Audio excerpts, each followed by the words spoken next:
അവിഹിത ബന്ധങ്ങൾ നല്ലതാണോ എന്നതാണ് ചോദ്യം. ഉത്തരത്തിലേക്ക് വരുന്നതിന് മുന്നേ കുറച്ച് കാര്യങ്ങൾ പറയാം. ഈ അവിഹിതം എന്ന് പറയുന്നത് ഉണക്കമീൻ പോലെയാടി. നാട് മൊത്തം നാറിയാലും നമുക്ക് നല്ല രുചിയായിരിക്കും. നമ്മളൊക്കെ വീടിൻ്റെ ചുമരുകൾക്കുള്ളിൽ നമ്മൾ അറിയാത്തൊരു പ്രശ്നം, ഒരു പ്രതിസന്ധി നടക്കുന്നുണ്ട്. അതങ്ങനെ പുറത്തേക്ക് കാണുകയോ ഒച്ചപ്പാട്ടുണ്ടാക്കുകയോ ഒന്നും ചെയ്യില്ല. പക്ഷെ അത് നിശബ്ദമായി എല്ലാം നശിപ്പിക്കും. അത് ദാരിദ്ര്യമൊന്നുമല്ല, അകത്തളങ്ങളിൽ നടക്കുന്ന പീഡനങ്ങളല്ല, അതിലൊക്കെ അപകടകരമായ ഒന്നാണ്. അതാണ് ഇമോഷണൽ ഹങ്കർ, വൈകാരികമായ വിശപ്പ്. ഒന്നുകൂടി ലളിതമാക്കിയാൽ സ്നേഹത്തിനായുള്ള കൊതി. വീട്ടിൽ നിന്ന് കിട്ടാതെ പോയ സ്നേഹവും ശ്രദ്ധയും, അല്ലെങ്കിൽ വീട്ടിൽ നിന്ന് മുന്നേ കിട്ടിക്കൊണ്ടിരുന്നതും എന്നാൽ ഇപ്പോൾ കിട്ടാത്തതുമായ സ്നേഹവും പരിഗണനയും പുറത്ത് വേറെ ആളിൽ നിന്ന് കിട്ടി തുടങ്ങുമ്പോൾ നമ്മുടെ ശരീരം വഴി തെറ്റുന്നതിന് മുന്നേ നമ്മുടെ മനസ്സ് വഴിയെത്തുന്നു. മനസ്സ് അവരെ തേടിപ്പോകുന്നു. അവിടെയാണ് വിവാഹേതര ബന്ധങ്ങൾ തുടങ്ങുന്നത്. ഞാൻ നിങ്ങളോട് ഒരു നേരിട്ടുള്ള ചോദ്യം ചോദിക്കട്ടെ. ജീവനെ പോലെ വിശ്വസിച്ച് കൂടെ കൂട്ടിയ ഒരാളെ ചതിക്കാൻ നിങ്ങൾക്ക് കഴിയുമോ? ചോദിക്കാനുണ്ടായ കാരണം, വിവാഹം പവിത്രമായി കാണുന്ന നമ്മുടെ നാട്ടിൽ പോലും നമുക്കൊക്കെ അംഗീകരിക്കാൻ കഴിയുന്നതിനേക്കാൾ ഒക്കെ വേഗത്തിൽ അവിഹിത ബന്ധങ്ങൾ അല്ലെങ്കിൽ വിവാഹേതര ബന്ധങ്ങൾ കൂടി വരികയാണ്.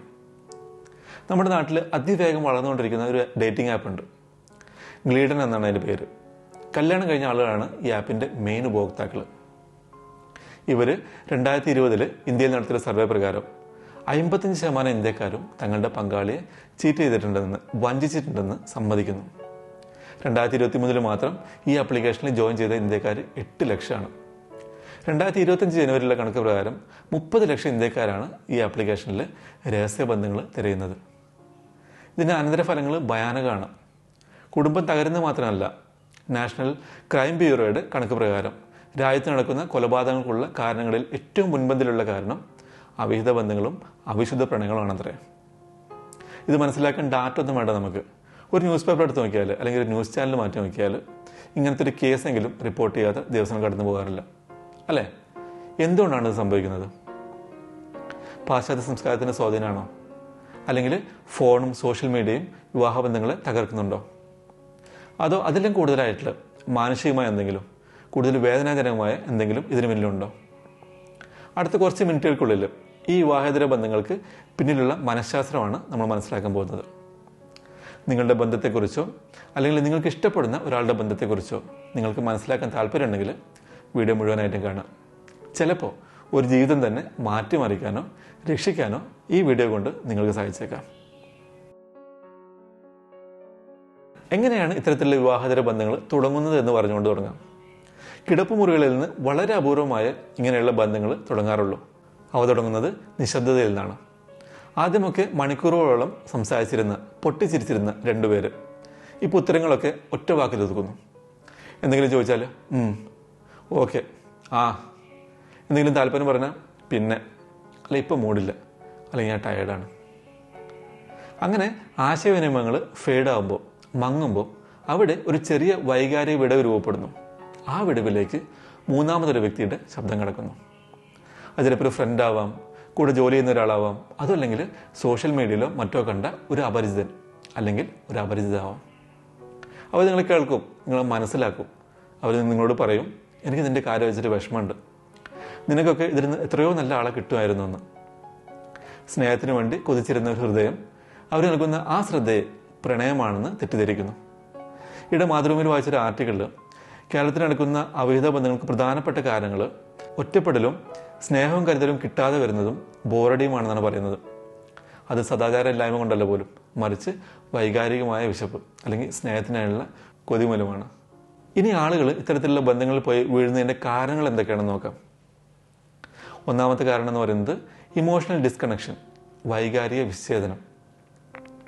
രണ്ട് വ്യക്തികൾ അവരുടെ സ്വപ്നങ്ങൾ, സന്തോഷങ്ങൾ, പേടികൾ, നിരാശകളൊക്കെ പരസ്പരം പങ്കിടുന്ന അവസാനിപ്പിക്കുമ്പോൾ അവർ ഒരുമിച്ച് ജീവിക്കുന്നുണ്ടാവും, ഒരേ ബെഡിൽ ഉറങ്ങുന്നുണ്ടാവും. എന്നാലും അവർ വൈകാരികമായി ഒരുപാട് അകലത്തിലായിരിക്കും.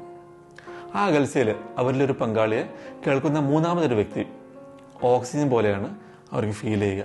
അടുത്താണ് അൺമെറ്റ് ഇമോഷണൽ ഓർ ഫിസിക്കൽ നീഡ്സ്, നിറവേറപ്പെടാത്ത ശാരീരിക വൈകാരിക ആവശ്യങ്ങൾ. എല്ലാ മനുഷ്യരും തങ്ങളെ മറ്റുള്ളവർക്ക് വേണമെന്ന് ആഗ്രഹിക്കുന്നുണ്ട്. അതായത് ആളുകൾ തങ്ങളെ കാണാനും വിലമതിക്കാനും സ്നേഹിക്കാനും അംഗീകരിക്കാനും അവർ ആഗ്രഹിക്കുന്നു. ആ ഒരു ഫീലിംഗ് വീട്ടിൽ നിന്ന് കിട്ടാതാവുമ്പോൾ അത് കിട്ടാൻ വേണ്ടി അവരുടെ മനസ്സ് അലഞ്ഞു തിരിയുന്നു. അടുത്തത് ജീവിതത്തിൽ എക്സൈറ്റ്മെൻറ്റിൻ്റെ ആവശ്യകത. ജീവിതം ചിലർക്ക് ഒരേ റൂട്ടീനാണ്, ഒരേ കാര്യങ്ങൾ തന്നെ എന്നും ചെയ്യുക, അതേ ചുമരുകൾ, അതേ വാക്കുകൾ, അതേ ജോലികൾ. പെട്ടെന്നൊരു വ്യക്തി ജീവിതത്തിലേക്ക് കടന്നു വരുമ്പോൾ, ഒരു പുതിയ വ്യക്തി കടന്നു വരുമ്പോൾ ഒരു സാഹസികതയൊക്കെ പോലെ തോന്നുന്നവർക്ക്. എന്നാൽ ആ ഒരു ആവേശം, ആ ഒരു എക്സൈറ്റ്മെൻറ്റ് പ്രണയമല്ല, അതൊരു രക്ഷപ്പെടലാണ്. അടുത്ത കാരണമായിട്ട് പറയുന്നത് സോഷ്യൽ മീഡിയയും അതിൻ്റെ എളുപ്പത്തിലുള്ള ആക്സസും. ഇന്ന് ഇമോഷണൽ ചീറ്റിംഗ് അല്ലെങ്കിൽ വൈകാരിക വഞ്ചന ഒരൊറ്റ നോട്ടിഫിക്കേഷൻ തുടങ്ങാം. എവിടെ കുറേ എല്ലാം കണ്ടിട്ട് എന്നൊരു മെസ്സേജ്, അല്ലെങ്കിൽ അതുപോലെ എന്തെങ്കിലും ഒരു മെസ്സേജ്. ആ ഒരു മെസ്സേജ് പിന്നെ 10 ആവുന്നു. പിന്നെ ഫോൺ കോളുകളും വീഡിയോ കോളുകളും ആവുന്നു. നിങ്ങൾ തിരിച്ചറിഞ്ഞതിന് മുന്നേ നിങ്ങളുടെ ഹൃദയം നിങ്ങൾക്ക് കൂടി നിയന്ത്രിക്കാൻ കഴിയാത്ത ഒരു കൊടുങ്കാറ്റിലകപ്പെടുന്നു. ചിലർക്കെങ്കിലും അനുഭവം ഉണ്ടാകും. അടുത്ത കാരണം ഇമോഷണൽ വാലിഡേഷനാണ്, വൈകാരിക സ്ഥിരീകരണം. മിക്കവാറും വിവാഹേതര ബന്ധങ്ങൾ തുടങ്ങുന്നത് അവരൊക്കെ പ്രണയം തിരഞ്ഞെടുക്കുന്നതുകൊണ്ടല്ല, അവർ വാലിഡേഷന് വേണ്ടി തിരയുന്നതുകൊണ്ടാണ്. വീണ്ടും പഴയ പോലെ പ്രാധാന്യം കിട്ടാൻ, പഴയതുപോലെ സുന്ദരിയാവാൻ, പഴയ പോലെ പരിഗണിക്കപ്പെടാൻ ആഗ്രഹിക്കുന്നതുകൊണ്ടാണ്. ഇനി ഇതിന് കൊടുക്കേണ്ടി വരുന്ന വില അല്ലെങ്കിൽ ഇതിൻ്റെ പിന്നിലെ അപകടം എന്താണെന്ന് നോക്കാം.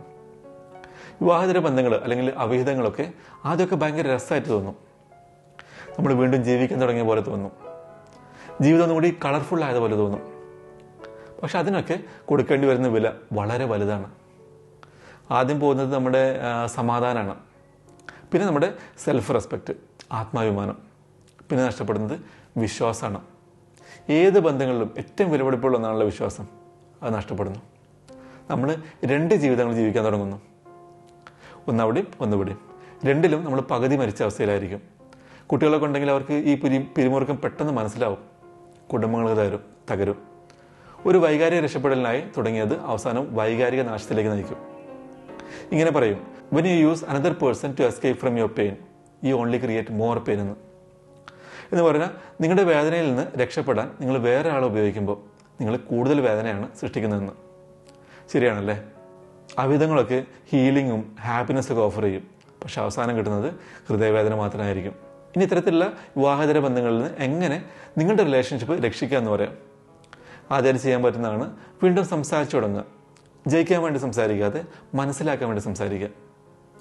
ബന്ധങ്ങൾ ചീറ്റിംഗ് കൊണ്ട് മാത്രം മരിക്കില്ല, അത് മരിക്കുന്നത് സംസാരിക്കാതിരിക്കുന്നത് കൊണ്ടും കൂടിയാണ്.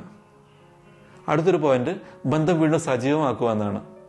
ഒരുമിച്ച് സമയം ചെലവഴിക്കുക, നടക്കാൻ പോവുക, ഒരു ബൈക്ക് റൈഡിന് പോവുക, വീണ്ടും ചിരിക്കുക. നിങ്ങൾ ആദ്യം എന്തിനാണ് പ്രണയത്തിലായത് അല്ലെങ്കിൽ എങ്ങനെയാണ് പ്രണയത്തിലായതെന്ന് ഓർക്കുക. അടുത്ത പോയിന്റ് നിങ്ങളുടെ കുറവുകൾ മനസ്സിലാക്കുക. നിങ്ങളോട് തന്നെ ചോദിക്കുക, എനിക്ക് ശരിക്കും എന്താണ് വേണ്ടത്? സ്നേഹമാണോ? സമാധാനമാണോ? അംഗീകാരമാണോ?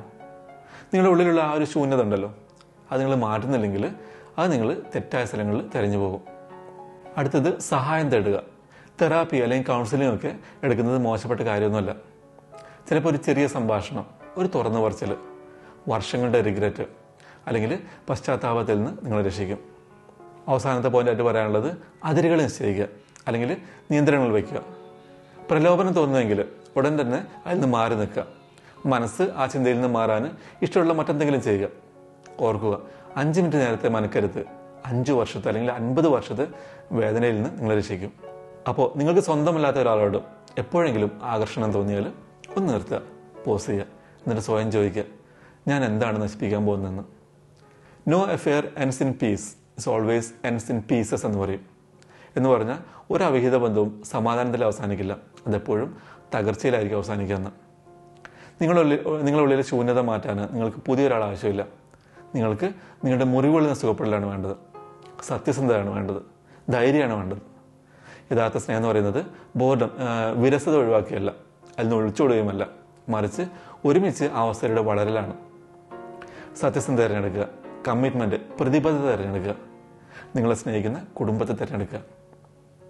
ഒരു നിമിഷത്തെ ദൗർബല്യം വർഷങ്ങളുടെ സ്നേഹം നശിപ്പിച്ചേക്കാം, എന്നാൽ ഒരു നിമിഷത്തെ തിരിച്ചറിവിന് എല്ലാം സംരക്ഷിക്കാനും പറ്റിയേക്കാം. അപ്പോൾ വീഡിയോ ഇഷ്ടപ്പെട്ടെങ്കിൽ ലൈക്ക് ചെയ്യുക.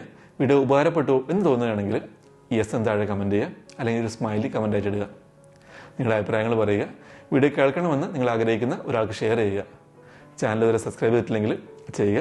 അപ്പോൾ അടുത്ത വീഡിയോയിൽ കാണാം. ഹാപ്പി ആയിരിക്കുക, സമാധാനമായിരിക്കുക.